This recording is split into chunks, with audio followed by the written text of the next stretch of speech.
podcast. I'm here with my esteemed co-host, fellow Johnson & Wales alumni, Mr. Ben Holloway. How are you doing, sir? Doing good, man. Doing good. Awesome, awesome. And we also have a very special guest, and it's an honor for her to be on the show. We have Marissa Tigney, host of Heard That Podcast. How are you doing today, Miss? I am so amazing. Thank you, gentlemen, for having me on. It's a pleasure to be here and to discuss all things sports with you all. So I'm Definitely, honored. I'm honored as well.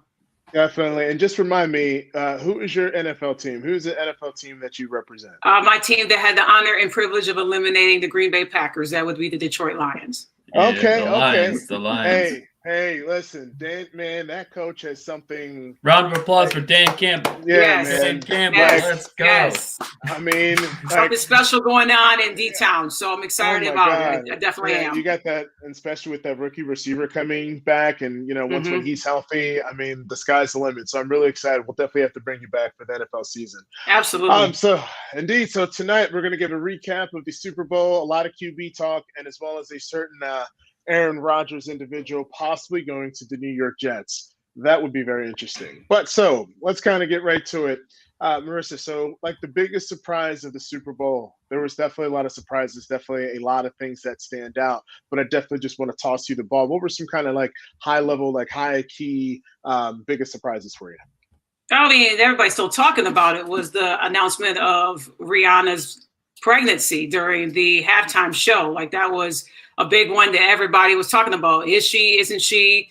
But literally, that was pure marketing brilliance on her part. Yeah, I mean, that was a big boss move, as well as showcasing her Fenty brand, her Mm, powdering her face, the lipstick. I mean, it sold out in minutes, right? So that was uh, absolutely incredible. How literally marketing wise, that was genius.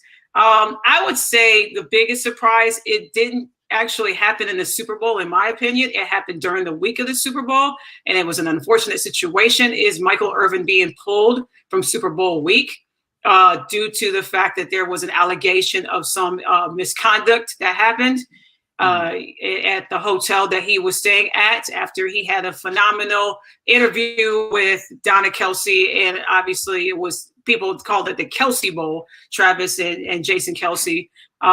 He went out that evening, as were reported, and there were many witnesses around that could back him up of this person that had claimed that he had said something or did something inappropriate. So being pulled from NFL Network, Super Bowl week, ESPN First Take, where he is normally on once a week with Stephen A. Smith and Molly Curum and the crew.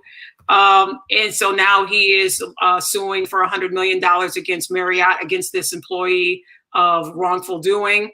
And so it was unfortunate that there was not a proper investigation in mm, place yeah, about that. It was she said, and not, for them to look at all sides and everything else. Because Michael Irvin went on RJ and Shan in the morning here in Dallas the next day right. to clear up some things, and said that if that tops talked to this individual 30 seconds, no more than a minute. And there was film footage from someone's phone, because Big Brother's always watching, right?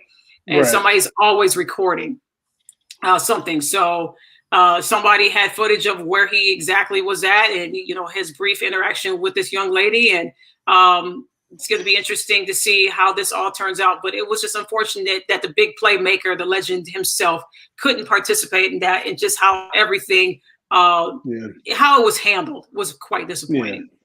Yeah. No, And that that's was a no, surprise that's to me.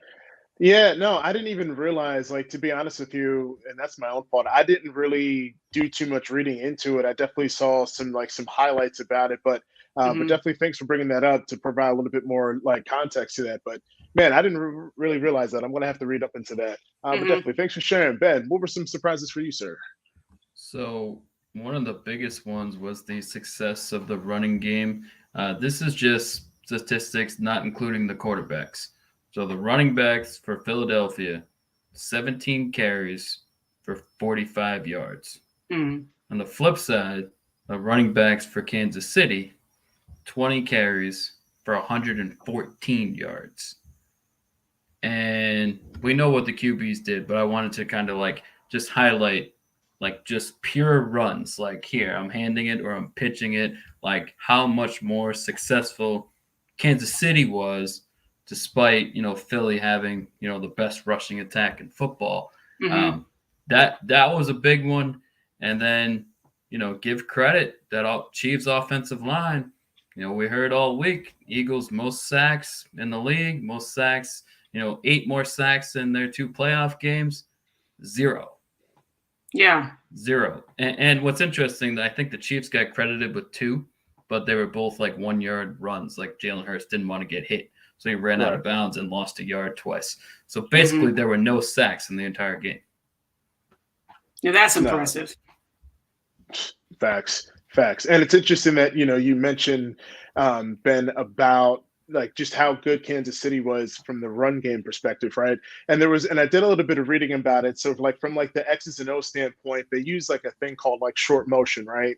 So like in pre-snap where they're able to utilize, have a bunch of receivers, whether on the left or right side, and then they're being able to expose and confuse the defense. I mean, I think that they just did a really great job, just like from like an X's and O's standpoint, and really just being able to make the proper adjustments to really kind of, I don't know, man, like that Eagles defense was top 5 in almost every statistical category, Marissa? Oh yeah, 100% agree. I thought when both of these teams scored early and scored fast, I'm like, man, we're in for a great offensive battle. And to see both of them these teams score in the 30s, all the way down to like the last play of the game being a field goal, and then a few seconds left for the Eagles to pull out a miracle, and unfortunately it didn't go their way. These quarterbacks, man, literally carried their teams on their back. And Patrick having that high ankle sprain and re-injuring it in the first quarter, and everybody's like, oh, well, it's Chad Henne time. And I'm like, you would have to put Patrick Mahomes in a full body cast if you think this man is going to be taken off the field and sitting on the bench on the sidelines during the Super Bowl. Not going to happen. I mean, Mahomes, man, like, even though he plays for the wrong team, you just have to give respect. You just have to give respect to the man's greatness. Absolutely. I mean, to be able to play on a leg like that, like a high ankle sprain ain't a joke. Like that's not something you recover from. Like you have to rest it. And for him to just, and I mean, it just to be able to see him, it's kind of like his flu game, like the Michael Jordan flu game. Michael Jordan flu game. I mean, just the type of grit, the type of competitor that he is, I just have to give a lot of respect to him, Ben. Mm-hmm. Yeah, absolutely. I mean, to do what he did, the AFC Championship game and yesterday, to win both of those games with A, a high ankle sprain, and B, if we're being completely honest, 1 through 53. Cincy's roster, Eagles roster. Cincy's is better, and the Eagles is better than the Chiefs. Definitely on paper. Oh yeah. So, yeah. I mean, that's just you got to give the man. And that Cincy game came down to what, gentlemen? A field goal. The last 3 points, the last kick. Saw it again last night. Yeah, maybe we should give him some credit. Harrison Butker. He made up for that missed kick. Came in clutch at the right time. Yeah. Like it's just crazy how you think they had to be very versatile in offense this year after losing Tyreek Hill, right? Like Tyreek Hill is a top 5, top 10 receiver easily, and the way that he is able to just overtop the defenses is just absolutely phenomenal, right? Oh yeah. And so they necessarily didn't have like big play, like tight receivers like that. It was more just like win by committee, most certainly. So yeah, but Marissa, like as we're kind of talking about like some of these biggest disappointments, I just got to get your thoughts on this because I think like the Eagles had almost every major advantage when you're talking about they had a 10-point lead at halftime. They actually outgained Kansas City offensively, 417 to 340. They had more plays, 72 to 53, and they had more passing yards from 302 to 182. And a lot of attempts on fourth down. On fourth down, they were going for it and making it. Yes. And still lost. That was quite surprising and disappointing at the same time. I think the biggest disappointment for me, though, is that, like you had said, Jeff, was we let these guys play. Yeah. You know what I mean? Like, we didn't have a lot of Flag City going on. No. Until James Bradbury got called for the tug. So I'm like trying to research this and look this up. I'm like, okay, what's the textbook of defending a player when they are, the receiver? How is he supposed to defend him? And what was the tug like? Right. I mean, the confusing part was the TV didn't show the right one. It wasn't the second one. It was the first one. Right. And they kept on showing the second one. No, it was the first one. The first one. And that's what was disappointing. And I'm going, and for Bradbury to come out at the end and humble himself in the locker room when the media was talking to him and saying, he said it was a tug. I thought I was going to get away with it, but then the ref threw the flag and everything else. And I'm like to myself, we've been letting these guys play all night long. And now with seconds left, with minutes left of deciding who's going to win the Lombardi Trophy, we're going to throw a flag on a very quick uniform tug. It wasn't where he like literally dragged him down to the turf. And you both and I have watched football and a lot of it over the years, and we've seen what an obvious tug, an obvious pass interference call is. That one to me, I just found it interesting. Again, we're watching a game where pretty much it was flawless, almost flag free, if you will, until that moment. Yeah, that was disappointing. That's like a replacement ref moment. Remember they had those replacement refs? Yes. Oh my God! Like that's something. The Fail Mary. Right. The Fail Mary on Monday Night Football. And Pete is standing right there next to the replacement ref, and he's like putting his hands up, and then the ref is like, "Okay, yeah, I guess it does count. It is a touchdown." Yeah. And I don't think a lot of people realize, like, to be a ref in the Super Bowl, like that's a big freaking deal. Like you gotta be the best of the best. They study you the calls that you do, so they're very, very, very thorough. And for them to miss a call like that at such a pivotal moment was just absolutely unexcusable. Then. Yeah. So I'm definitely going to be on the other side here. Here's what annoyed me. The fact Marissa alluded to it. You did not, all the penalties before that were false starts or offsides or delayed games. There was no holding. There were no pass interference. That to me is the biggest disappointment. But as far as the specific play, I think, and I can only go by what our eyes and what I think the reason for the flag was it was going to be, but I mean, you never know, but it was going to be a touchdown, and that's why he did it. You see defenders hold or, grab a jersey when they know they're beat. He did the classic sluggo. He did the slant and a go. That's what the route was. And when he tried to go is when the grab happened. Yeah. Now, he thought he was saving a touchdown, so he thought he was doing the right thing, but, they had only one timeout. Now, as far as, the actual call, I think the TV really screwed it up by basically only showing the second one. It wasn't the second one. It was when he was trying to release. And I get it as far as, you don't want the refs to decide the game and, make calls at the end. But here's the thing. We have to realize that these refs, regardless of the sport, they don't care who's winning, what time it is. They are literally focused on the exact play that's happening.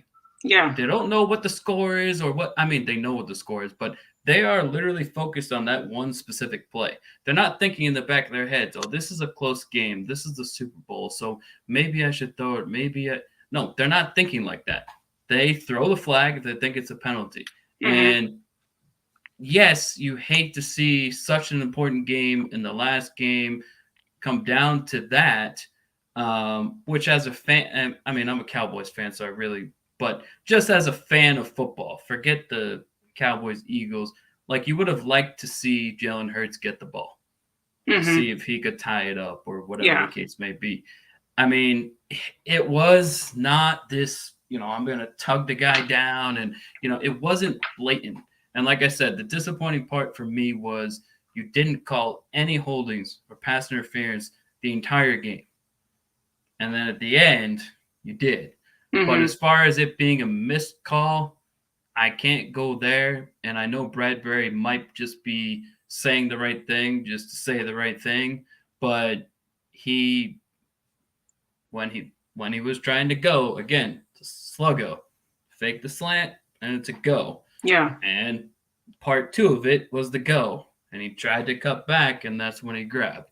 Was it egregious? Was it the Saints Rams defensive pass interference that didn't get called? Absolutely not. That was atrocious. I agree. I just think that in real time the refs are not thinking about what's the score, how much time is left, how many timeouts do each teams have. They're watching that one specific play. That's it. Hey, and just like and Riz, I just got to ask you this question. Like, I feel that refs are manipulated by the moment of the game, right? Like I really feel they know the score, but it's like indirect pressure. Am I making sense? Like, do you feel like refs at times could feel just like the pressure of the moment to be able to make a certain call? I felt that with that call. Exactly. You're letting them play the whole time. You and I and Ben can go through and rewatch this game and see how many times that there were holding calls that should have been called. There should have been other penalties throughout this game. Chris Jones was held like literally every play. Thank you very much, because I was just getting ready to mention him. That's why I was just getting the whole night. He was that part on the whole freaking the night. whole night, and not one flag, not one call. But we decide minutes before the end of the game, because God forbid we go into overtime.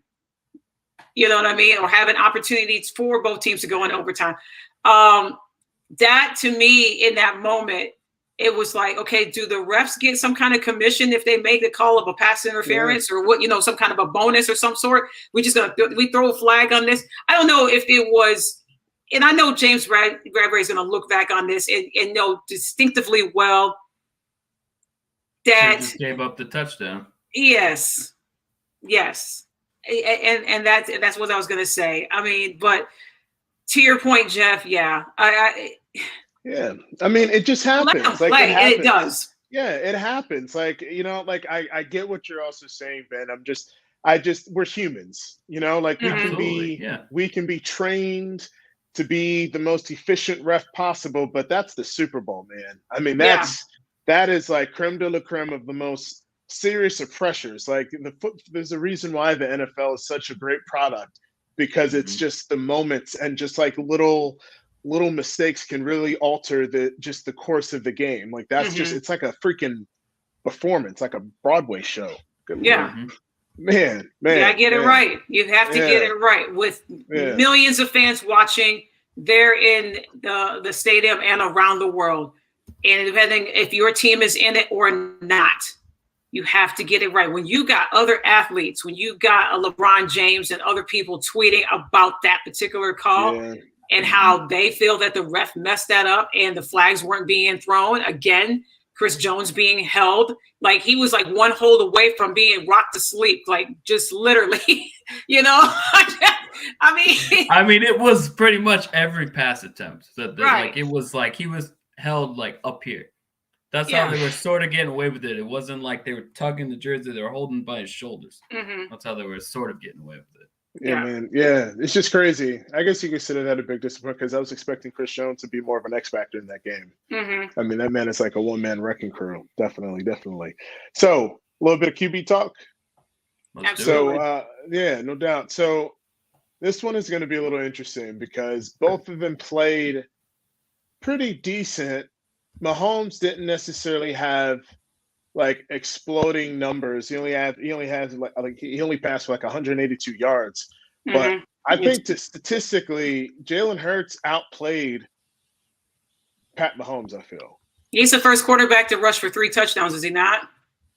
Yeah. I believe that was the thing they had mentioned in many of the post-game shows, that he's the first one to rush for 3 touchdowns in a losing effort. Yeah. I mean, Terrell Davis, we know, was a running back. Obviously, he had 3 rushing touchdowns in the Super Bowl, but definitely for a quarterback, that was the first time. Yes. Yeah. I mean, that's a memory. That's just a performance, and still passing for 300 yards and throwing for a touchdown. Yeah. Like just that only thing is he's going to be remembered for that fumble, I feel. Yep. What are y'all's thoughts? He is. Unfortunately, at the wrong time. Like it looked like there was going to be a great drive. And then Nick Bolton for the Chiefs happened to be there at the right place at the right time. And it almost happened twice. When they had to turn the ball over. And if that second one would have counted, and again, Nick Bolton was right there for the Chiefs and would have scooped that one up and scored, that would have been just pretty much, we wouldn't even be discussing the James Bradbury situation. I mean, the lead would have been too big by then. But yeah, that turnover, because let me see, I was talking to somebody on their platform of like which turnover was more costly, Harrison Butker missing the 3 points or Jalen Hurts in the turnover. I'm like, obvious, Jalen Hurts in the turnover. It was a change of dynamic, even though that he rushed for 70, the 3 touchdowns, threw for over 204 yards, 205 yards, literally put the team on his back to get the Eagles to stay in it. That turnover was costly. And Ben, and just real quick before I toss it, that moment kind of reminds me of, I'm going way back to Reggie Bush in the 2005 National Championship against University of Texas. He had that fumble when he was making a great drive. He fumbled that thing, and then they returned. I don't think if they returned it back for a touchdown, but it's just like those type of moments are just going to be, yeah, it's unfortunate. And then getting benched in the national championship game, Ben. Go ahead. Mm-hmm. Yeah, I mean, as far as the quarterbacks go, I mean, you got to give them both A's for sure. I mean, Hurts was unbelievable, given, the running backs did nothing, which we, kind of already highlighted. Hurts has absolutely nothing to be ashamed of. Nobody. That was the same thing happened to Mahomes in the AFC Championship game. He was throwing it, and it just slipped. Yeah. And that one didn't that happens to the best of them. Like it happened to Patrick Mahomes, the best quarterback in the league. It can happen to anyone. And unfortunately, the balance where he kicked it right to Bolton and he just, free into the end zone. But as far as the quarterbacks go, they played great. Hurts was actually, I think, over 300 yards. Yeah, 304 yards passing. 304. As far as Mahomes goes, he was the analogy was he was like a surgeon. He was clinical.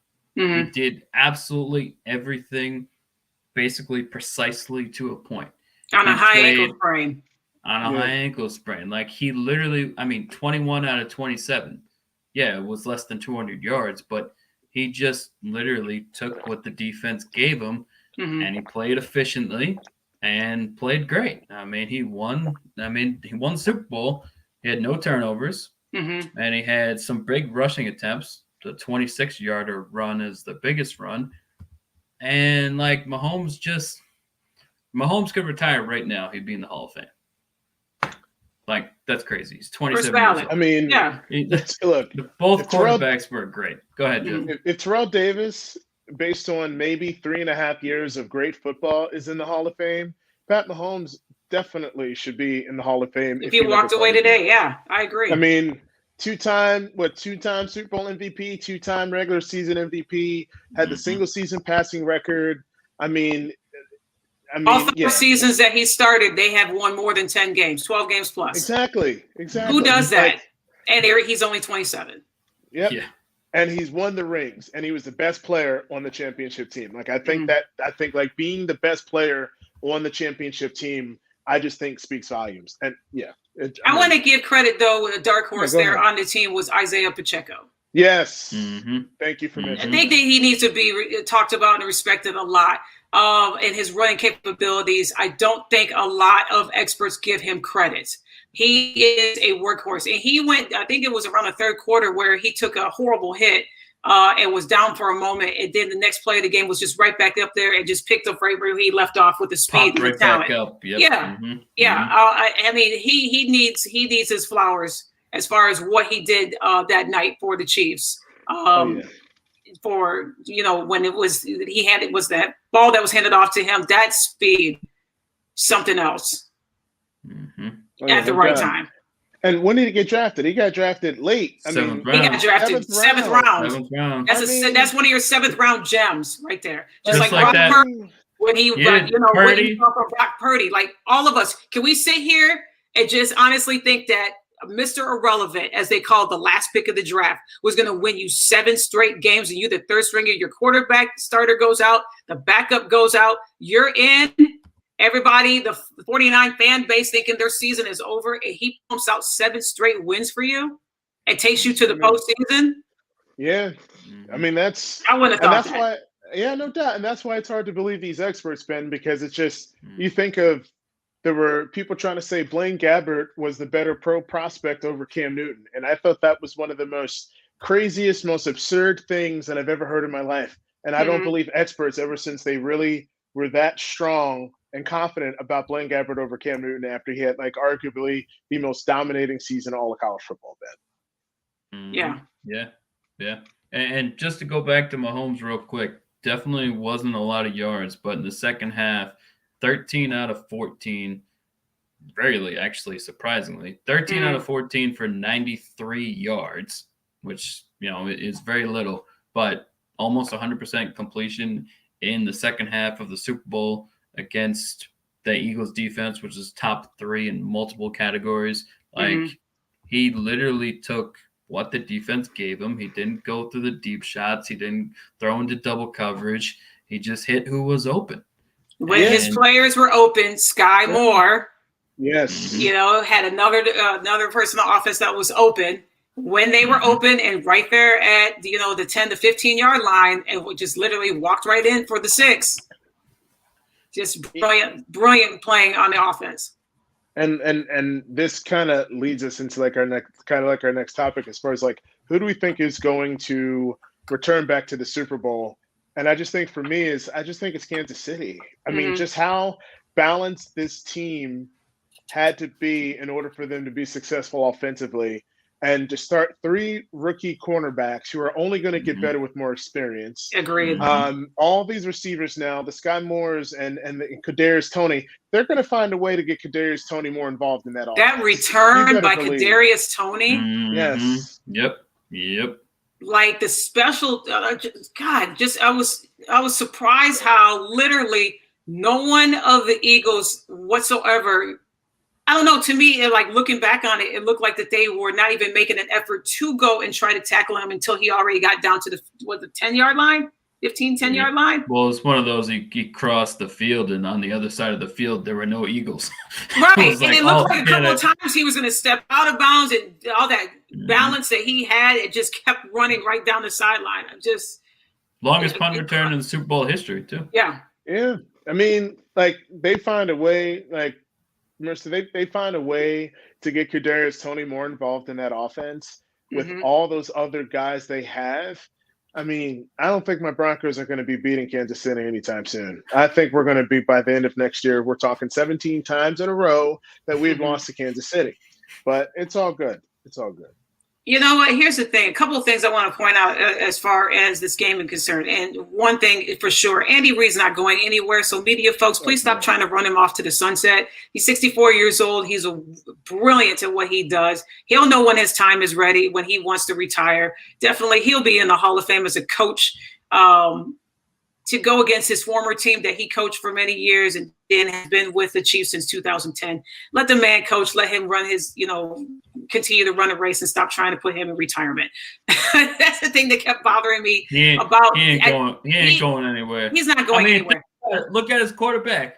Do you want to go anywhere? Exactly. But gentlemen, did you happen to hear, and everybody that's listening, did you happen to hear at the end of the game when the media folk was trying to, or they talked to Andy Reid at the end, and they were saying, congratulations, coach, your offense played brilliantly, and giving him compliments, and he goes, your team once again won the Super Bowl and everything else.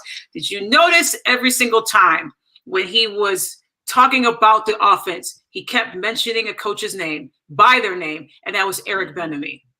Yeah. Every opportunity that he had, he mentioned Eric Bieniemy. For me, that was the other teams that are in need of a head coach. Hello? Because Eric Bieniemy should have already been a head coach, in my opinion.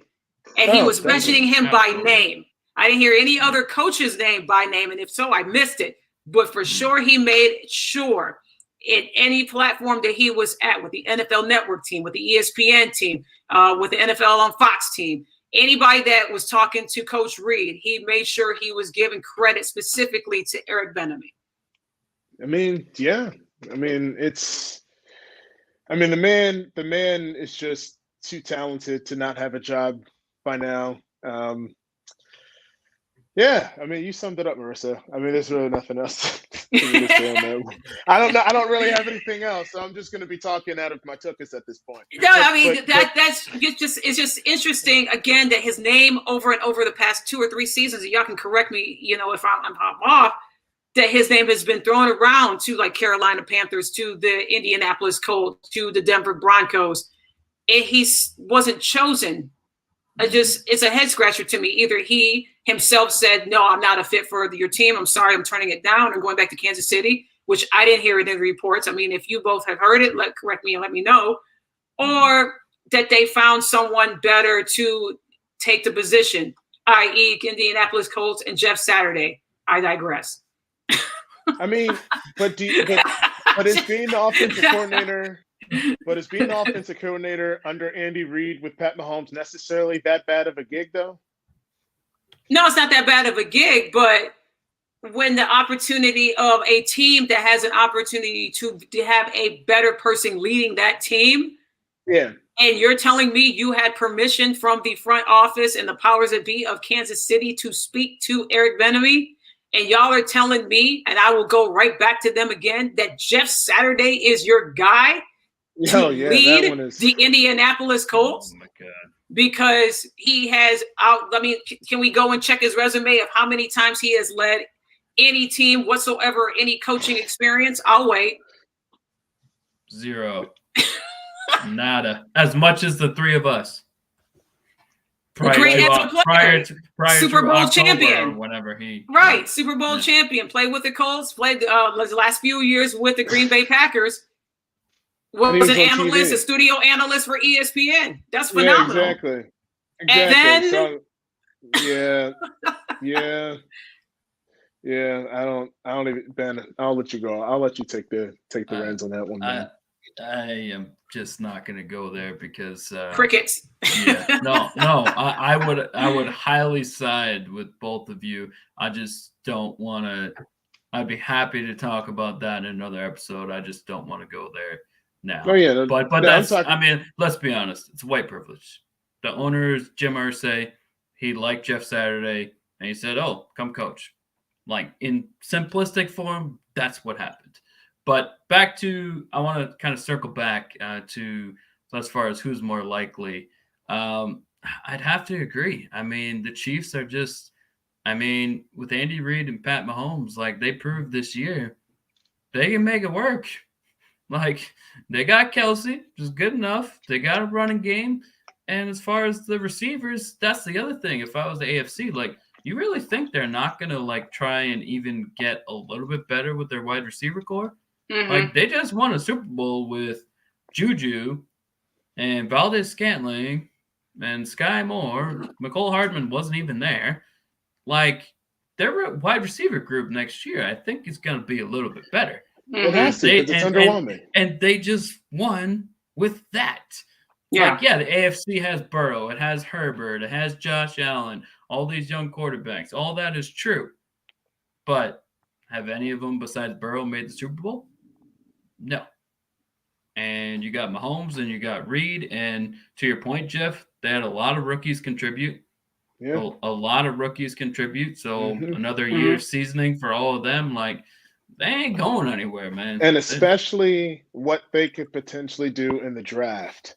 Yeah. I mean, you just never know, man. They might find that gem in the 3rd round, that receiver that we don't know about that runs like a sub 4.340 that can just I'm telling you, man, they just have a really good keen eye for talent, and it's just going to be very interesting. I mean, they drafted freaking Kareem Hunt, and he won rookie of the year, offensive rookie of the year. I mean, the man led the league in rushing. 4th round from Kent State, I believe, or Toledo. Kent State, I believe. Kent State, yeah, Kent State. I believe, yeah, Kent State. Yeah. So I'm just saying, man. I'm just saying, sky's the limit. Definitely.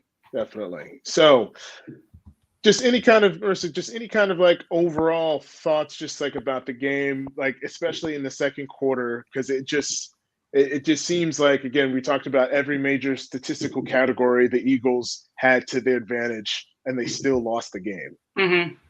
Well, I am grateful for the fact this was a close game. I did not want it to be one-sided. I mean, the last time we saw a one-sided game was where the Buccaneers put the foot in the Chiefs.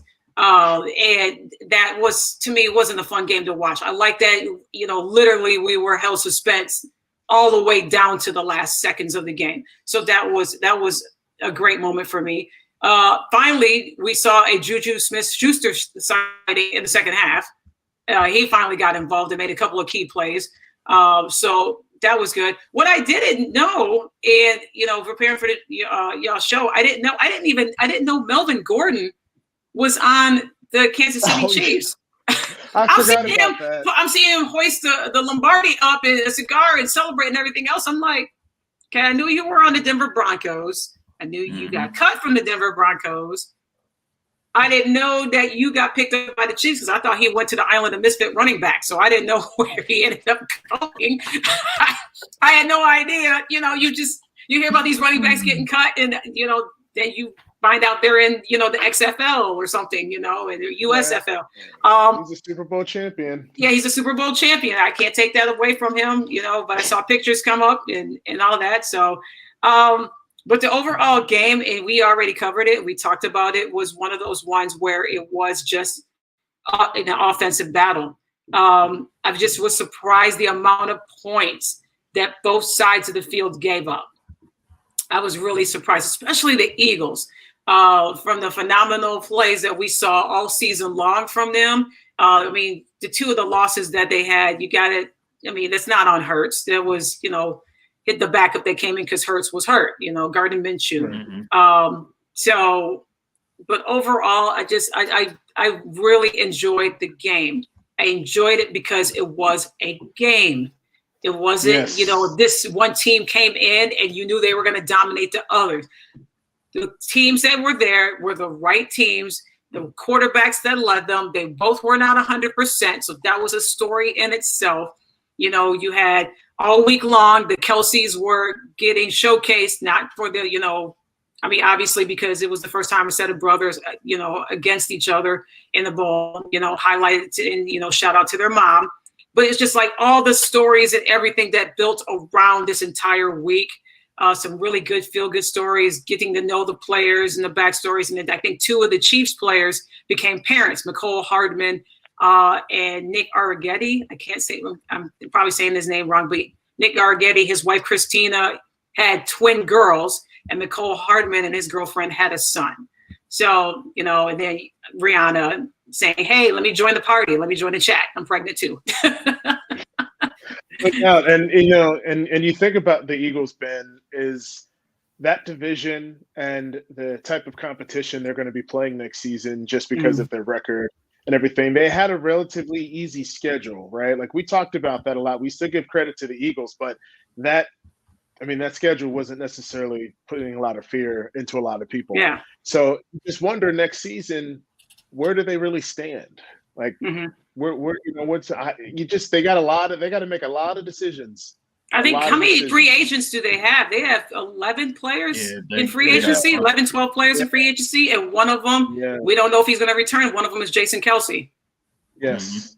Yes. So, that's, there's going to be no guarantees that Jalen Hurts is going to get back to this show just because of just how tough that division was last year. And then also just the record and them having to play tougher competition. I agree. Yeah, no doubt. So anyway, Marissa, Aaron Rodgers, I wanted to talk about this one a little bit because Aaron Rodgers going to the Jets, I think is going to happen. I think it's going to happen. I'm putting 75. I'm putting 75%. I'm saying I'm 75% confident that's going to happen. I'm putting my neck out there, guys. Well, he's on his darkness retreat, trying to find himself in where he's going to take his talents. Won't do a LeBron James type thing where he took his talents to South Beach. Wherever it is to clear your mind and however it is to help him guide him into what he wants to do, whether it be retirement or go to another team.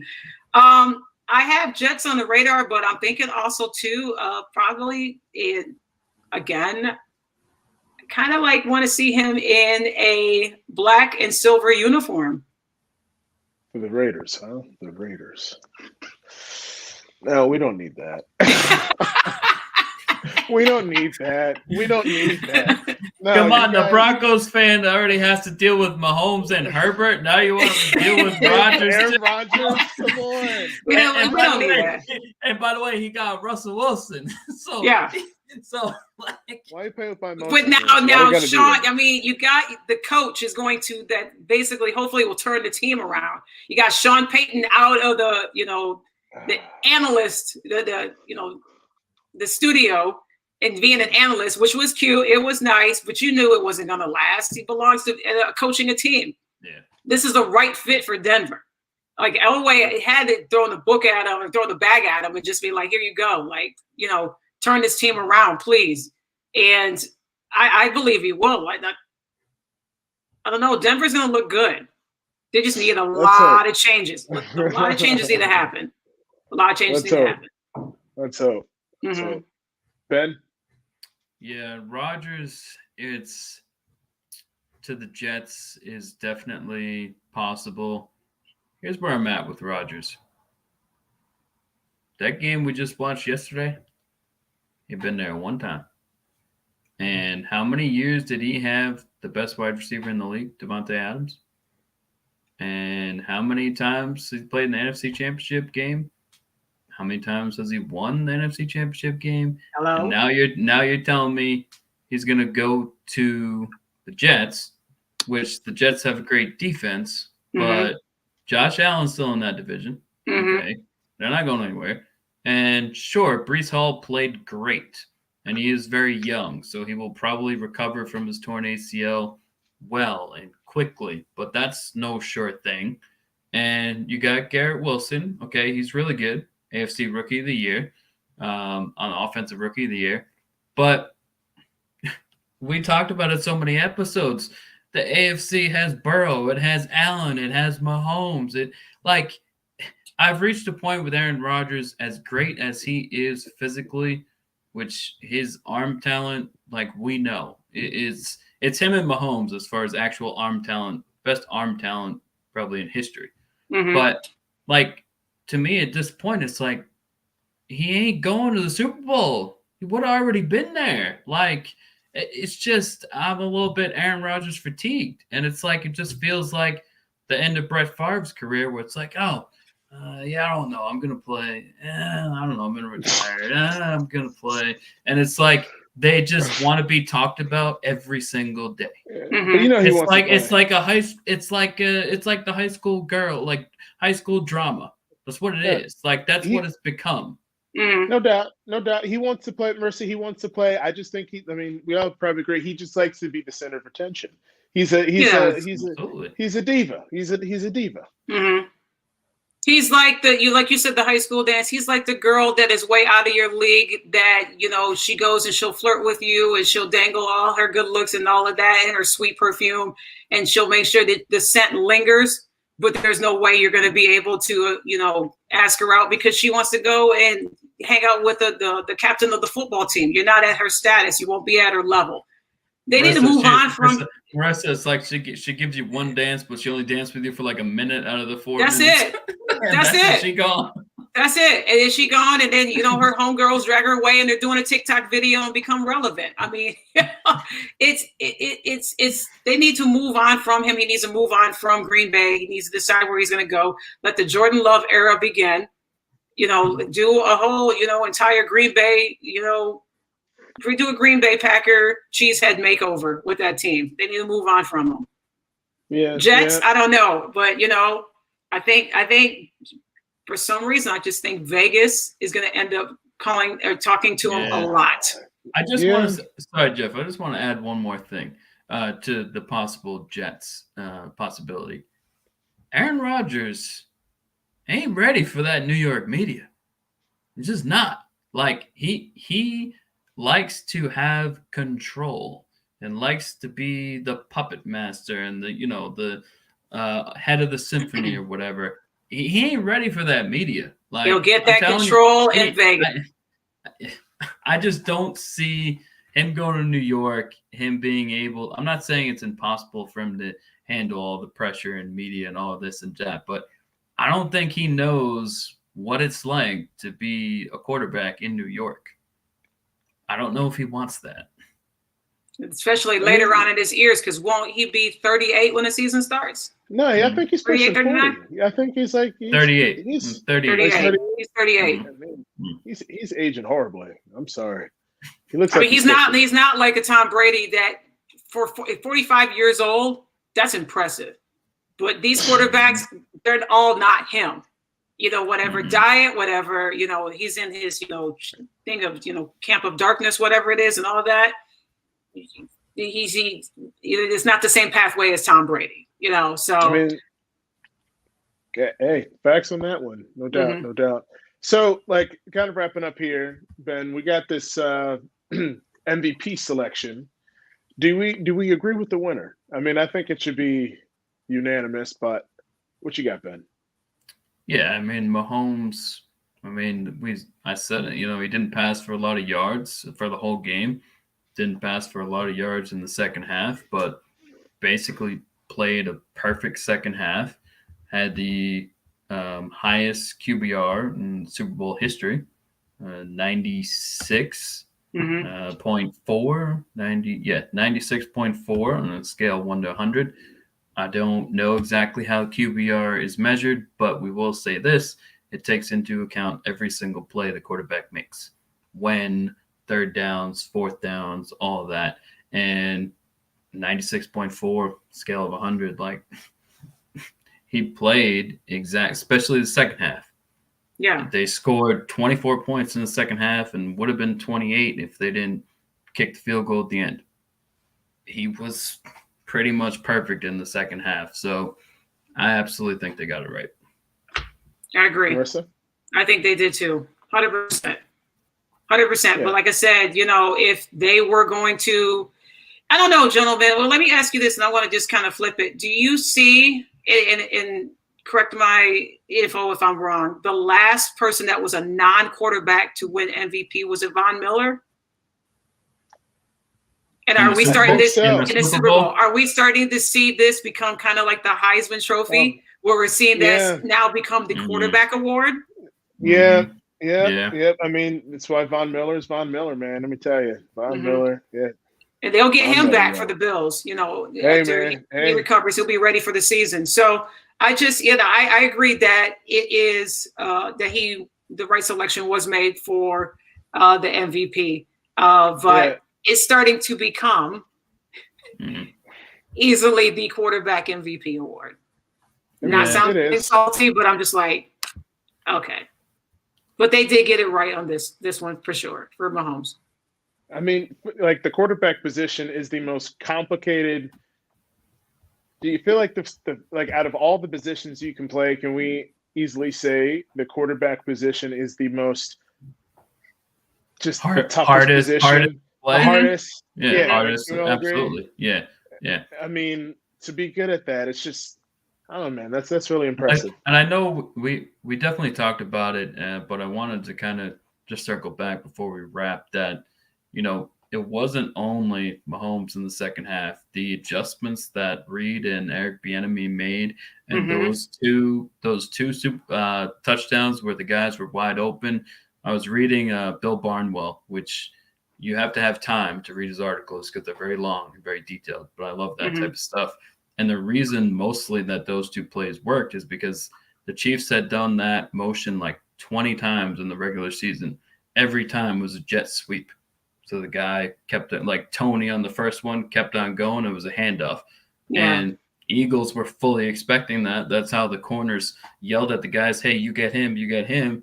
And both times they changed it up. And that, I mean, yeah, Mahomes has to make the pass, but those were, all three of us could have made that pass. And that's scheme. That's play calling. So Reed and Bieniemy, not only Mahomes, the two of them did great adjustments for the second half as well. Agreed. Facts. Well, Marissa, we definitely appreciate you coming on the show. Thank you It's for definitely inviting an me. honor. Yeah, no doubt. We appreciate your time. So, as we like to always do, we like to give all of our guests an opportunity to give out their social media info, their show, anything you'd like to share to the viewers. I appreciate both of you all inviting me on. I'm a big fan of your show and the knowledge that you both talk about weekly on your show. And this has been absolutely fun to talk about, our opinions of this game and, the history of it. And so I'm looking forward to connecting with you both soon. But I have a podcast. It is the Heard That with Marisa Tigney podcast. I put on shows weekly. It is on all podcasts, wherever your favorite podcast is that you listen to. I have a YouTube channel as well. And my social media, I'm on Twitter at Lovely Marisa T. And my Instagram is Marisa_Tigney, TIGNEY_podcast. And on my show, I talk about the trending topics of sports, media, and entertainment, and as well as the important things that matter, which is mental health and wellness. Because of 2020 and so many things that happened during COVID, a lot of people unfortunately checked out because they did not know how to handle their mental health. So I make sure that I talk about that on my platform and have experts talk about what we can do to make sure we maintain a healthy mind, a healthy spirit, a healthy soul, healthy body. So, and again, thank you, Ben. Thank you, Jeff, for inviting me on the show. And I look forward to connecting with you soon, as well as your followers. They can follow me on all those platforms that I mentioned. Sounds good. And it was the first time we connected, wasn't the last time. Definitely looking forward to Thank you. Definitely looking forward to seeing your Lions, man. They're going to be really exciting to watch. I'm excited about them. I put a post up and I said, book it. They will be in the postseason coming up, 2023. Really? They will be. Okay. Yes. All Postseason. right. They're going to be in there. We'll see now. Just don't wish for Aaron Rodgers to come to the Raiders. That's just the only thing. We don't need to be speaking that nonsense. We don't need that now. Come on, no. Like, You already got Herbert. Don't do it. You already got Herbert and Mahomes to deal with. Now you're going to throw in I'm Rodgers. feeling positive after Sean Payton, man. That would just like sap some of my energy. It's all good though. Dude. It's all good though. So that's a wrap for tonight, folks. We want to thank all of our supporters. Stay tuned. Cheers, folks. Deuces. Thanks again, Marissa. Thank you.